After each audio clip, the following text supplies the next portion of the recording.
दीक्षित स्वागत करता हूं आप सभी का आपके अपने YouTube चैनल भव्य ज्योतिष में।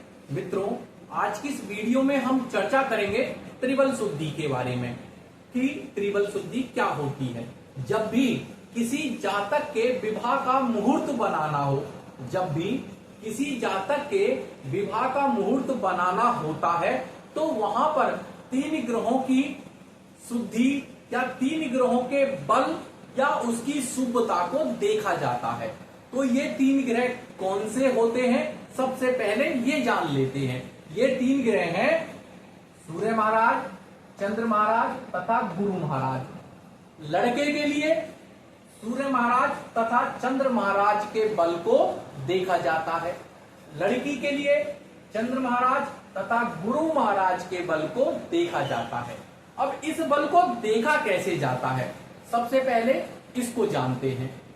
किसी भी जातक के जन्मकालीन चंद्र से इन ग्रह अर्थात सूर्य महाराज, चंद्र महाराज और गुरु महाराज की गोचरीय स्थिति को देखा जाता है कि गोचर में सूर्य महाराज या फिर चंद्र महाराज या फिर गुरु महाराज, इन तीनों की शुभ स्थिति को देखा जाता है।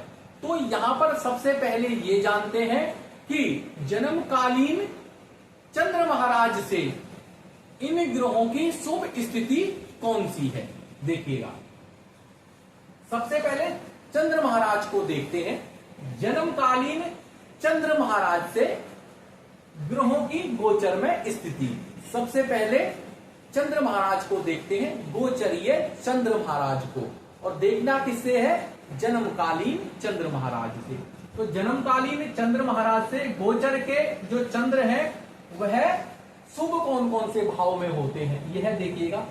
पहले भाव में अर्थात जहां पर जन्मकालीन चंद्र महाराज बैठे हो वहीं पर गोचर के चंद्र गोचर कर रहे हो, या फिर वहां से तीसरे भाव में, या फिर जन्मकालीन चंद्र से छठे भाव में, या फिर सातवें भाव में, या फिर 10वें भाव में, या फिर 11वें भाव में अगर गोचर कर रहे हो तो ये गोचरीय चंद्र की जन्मकालीन चंद्र से शुभ स्थिति मानी जाती है। मान के चलिए आपकी जन्म कुंडली में जन्मकालीन चंद्र किसी भाव में बैठे हो तो गणना आपको वहां से करनी है, अर्थात जन्मकालीन चंद्र से करनी है। जैसे कि यहां पर हमने पहले भाव में जन्मकालीन चंद्र को दिखाया है, तो गोचर के चंद्र पहले भाव अर्थात जन्मकालीन चंद्र के ऊपर भी गोचर कर सकते हैं।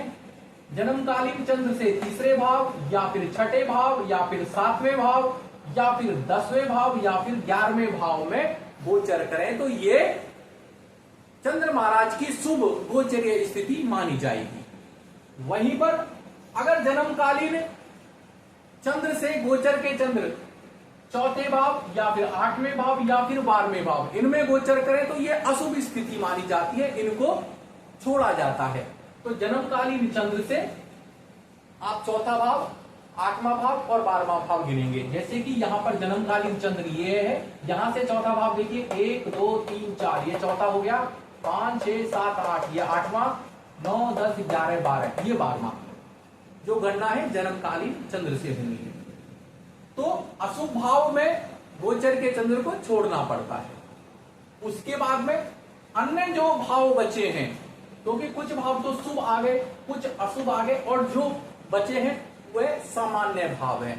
अगर उन भावों में जैसे कि सामान्य भाव कौन से रह गए हैं, जन्मकालीन चंद्र से दूसरा भाव, जन्मकालीन चंद्र से 5वां भाव तथा जन्मकालीन चंद्र से 9वां भाव। अगर यहां पर चंद्र महाराज गोचर कर रहे हैं तो कुछ चंद्र महाराज की पूजा करा के यहां पर इस चंद्र महाराज को लिया जा सकता है। तो जो अशुभ है जन्मकालीन चंद्र से 4 8 12 को यहां पर इनको छोड़ना पड़ता है। इसी प्रकार से अन्य ग्रहों की जन्मकालीन चंद्र से भी स्थिति को देखा जाता है। जैसे कि सूर्य महाराज को देखिए, जन्मकालीन चंद्र से शुभ स्थिति देखिए, जन्मकालीन चंद्र से तीसरे भाव या फिर छठे भाव या फिर 10वें भाव या फिर 11वें भाव, इनमें शुभ स्थिति होती है। अशुभ स्थिति देखिए, जन्मकालीन चंद्र से चौथे भाव या फिर 8वें भाव या फिर 12वें भाव, इनमें अशुभ स्थिति होती है। और जो भाव बचे हैं वहां पर सामान्य स्थिति है।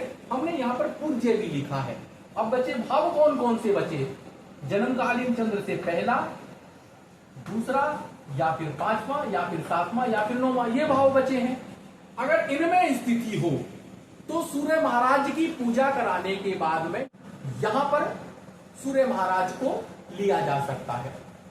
विशेष रूप से जन्मकालीन चंद्र महाराज से गोचर की जो सूर्य महाराज हैं, अगर चौथे भाव या फिर 8वें भाव या फिर 12वें भाव हो तो उसको छोड़ देना चाहिए। और जन्मकालीन चंद्र से तीसरे, छठे, 10वें और 11वें भाव में शुभ स्थिति मानी जाती है।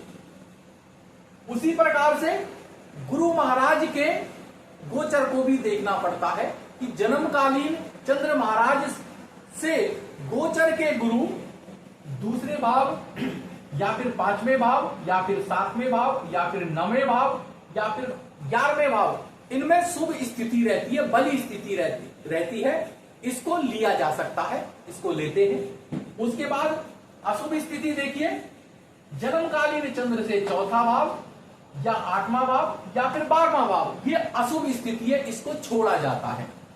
बाकी जो भाव बचे हैं वहां सामान्य गोचरीय स्थिति गुरु महाराज की रहेगी। अब बचे भाव कौन कौन से हैं? जन्मकालीन चंद्र से पहला, तीसरा, छठा तथा 10वां, ये भाव बचे हैं। अगर यहां पर गुरु महाराज जन्मकालीन चंद्र महाराज से गुरु महाराज गोचर में पहले भाव या फिर तीसरे भाव या फिर छठे भाव या फिर 10वें भाव है, तो यहां पर गुरु महाराज की पूजा करा के इनको लिया जा सकता है।